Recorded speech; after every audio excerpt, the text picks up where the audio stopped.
Good morning. आज हम part 5 need का निर्माण फिर पढ़ेंगे।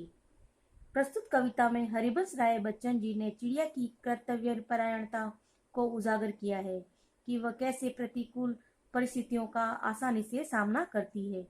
चिड़िया अपना घोंसला बनाते वक्त कितनी बार वो आंधी तूफानों से टूट जाता है, गिर जाता है, फिर भी वह उसका निर्माण करना या उसको बनाना नहीं छोड़ती है। प्रस्तुत पाठ्य कविता हमारी पाठ्य पुस्तक मंजरी निर्माण फिर कविता के उद्धत इस रचयिता डॉक्टर हरिवंश राय बच्चन है। अब हम इस कविता को पढ़ेंगे। नीड का निर्माण फिर नेह का आह्वान फिर बह उठी आंधी की नभ में, छा गया सहसा अंधेरा, धूली दूसर बादलों ने भूमि को इस भांति घेरा। रात सा हो गया दिन, रात सा हो गया रात सा दिन हो गया, फिर रात आई और काली, लग रहा था अब न होगा इस निशा का फिर सवेरा।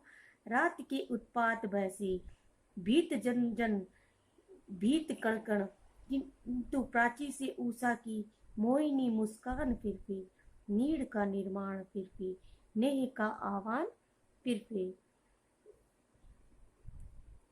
हे पक्षी, अपने नष्ट हुए घोंसले का निर्माण कर अपने मीठे स्वर से इस संसार में फिर से प्रेम और स्नेह भर दें। आकाश में आंधी उठने से अचानक अंधेरा हो गया। धूल से भरे बादलों ने एकदम पृथ्वी को घेर लिया। इससे दिन रात्रि के समान अंधकार युक्त हो गया। रात्रि और भी अधिक अंधेरे वाली हो गई, मानो अब प्रकाश करने वाला सवेरा नहीं हो सकेगा।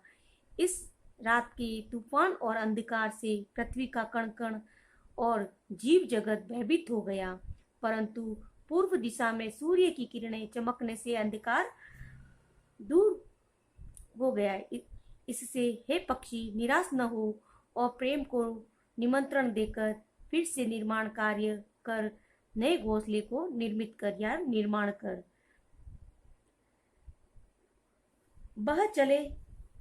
बह चले झोंकों के की कांपे भीम कायावान बुधर, जड़ समेत उजड़ पुखड़ कर गिर पड़े टूटे विटप वन।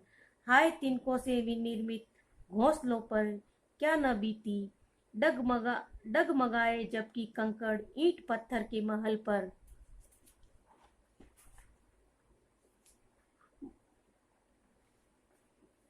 बोल आशा के विहंगम, किस जगह पर तू छुपा था, जो गगन पर चढ़ उठा था गर्व से निज वक्ष फिर नीड का निर्माण फिर नेह का आह्वान फिर।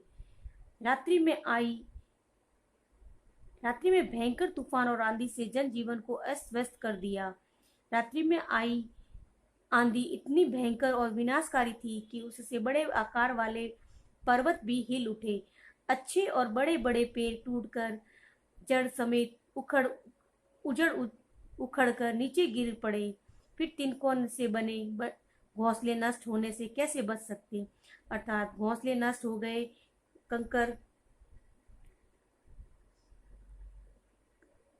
कंकड़ पत्थर और ईंट से बने सुदृढ़ महल भी डगमगा गए। इतने विनाश के होने पर भी आशा रूपी पक्षी छिपा बैठा था। यह पक्षी आकाश में ऊंचा और चढ़कर गर्व से अपनी छाती खोले उड़ रहा था। नए सिरे से फिर से घोंसले के निर्माण में व्यस्त होकर स्नेह और प्रेम को निमंत्रण देकर सृजन में लगा था।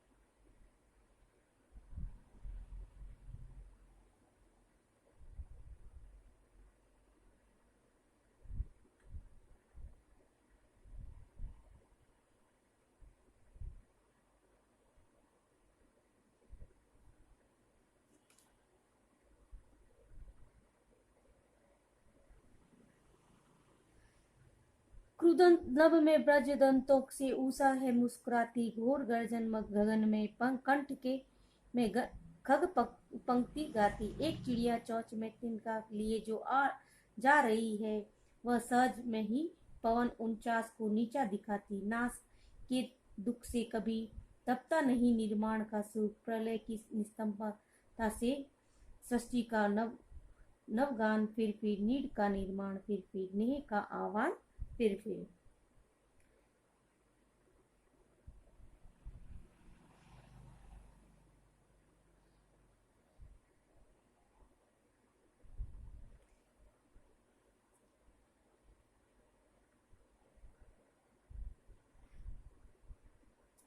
चाहे कितनी भी अंधेरी रात हो, सुबह प्रकाश की किरणें उस अंधकार को छिन भिन कर देती है।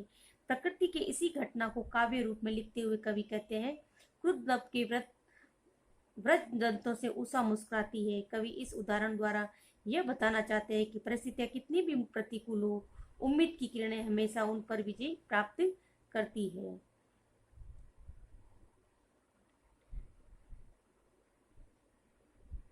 आकाश में काले बादल, घोर गर्जन गगन में, कंठ में खग पंक्ति गाती एक चिड़िया चौच में तिनका लिए जो जा रही है। आकाश में काले बादल जब आपस में टकराते हैं तो भीषण गर्जना होती है। यह गर्जना इतनी भयंकर होती है कि उस समय कोई और आवाज सुनाई नहीं देती। ऐसे समय में भी पक्षी कतार में उड़ते हैं, चहचहाते हैं। कवि इस उदाहरण द्वारा ये बताना चाहते हैं कि कितनी भी परिस्थिति प्रतिकूल हो, मनुष्य को उम्मीद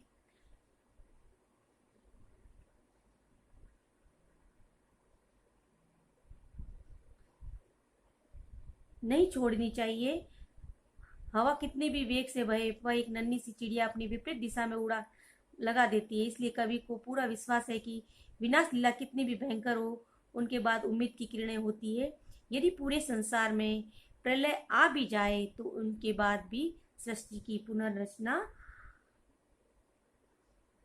अवश्य होगी।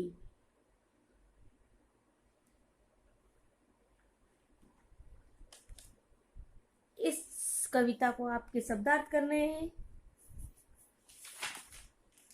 और पंक्तियों को पूरा कीजिए। ये खाली जगह पीछे की देख के इसको फिल करके कॉपी में करना है, शब्दार्थ करने हैं और कविता की पंक्तियों को पूरा कीजिए, ये आपको काम करना है। और साथ में भाषा व्याकरण में प्रश्न ख करना है आपको। कौन सा करना है? प्रश्न ख। इत प्रत्यय लगाकर नए शब्द बनाइए। निर्माण का निर्मित, क्रोध का क्रोधित, उदय का उदित, पाठ का पठित, गर्व का गर्वित, भ्रम का भ्रमित, सीमा का सीमित, बाधा का बाधित। ओके। और ये भी आपको करना, खेल खेल में शब्द पहेली में से 8 नदियों के नाम ढूंढकर लिखने हैं आपको। गंगा, यमुना, ब्रह्मपुत्र, सतलुज, मंदाकिनी, कावेरी और सरयू।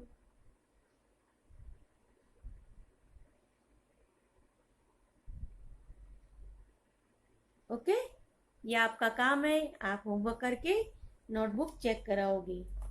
बाकी कोई आपको कुछ नहीं करना है, सिर्फ लिखित प्रश्न में कविता की पंक्ति को पूरा कीजिए और शब्दार्थ और इत प्रत्यय लगाकर शब्द बनाइए।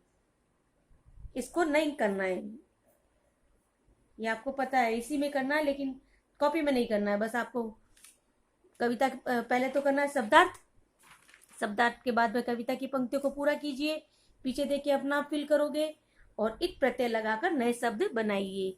ये 3 क्वेश्चन आपको अपनी कॉपी में करना है। ओके।